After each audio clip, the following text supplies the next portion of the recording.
Canada condemns in the strongest possible terms Mr. Spavor's unjust conviction after more than 2.5 years of arbitrary detention. My thoughts and the thoughts of all Canadians are with Mr. Spavor and his family during this extremely difficult time.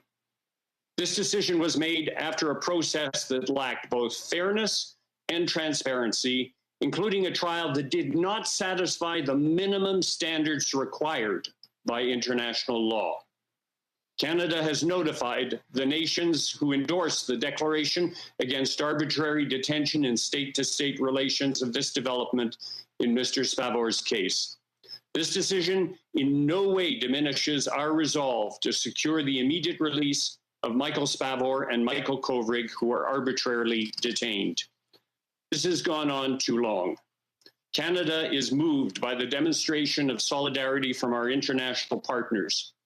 Many couldn't attend the verdict, but representatives from over 25 countries stood shoulder to shoulder with their Canadian colleagues at our embassy in Beijing yesterday.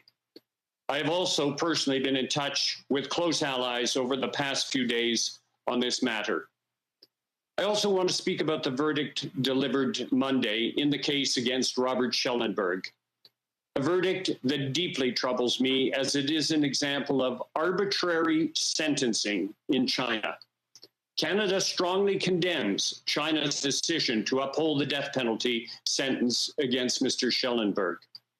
The lack of transparency in the legal process and the inconsistent consular access are alarming.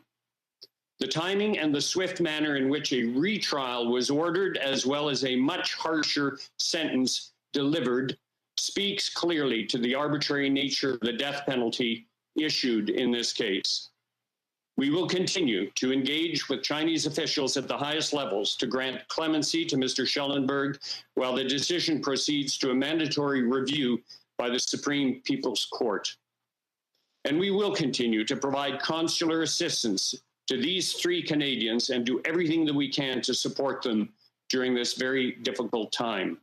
Canada remains determined to end the practice of arbitrary detention in state-to-state relations. Doing this to compel action or to exercise leverage over a foreign government is contrary to international law. It undermines international relations and has a negative impact on foreign nationals traveling, working, or living abroad.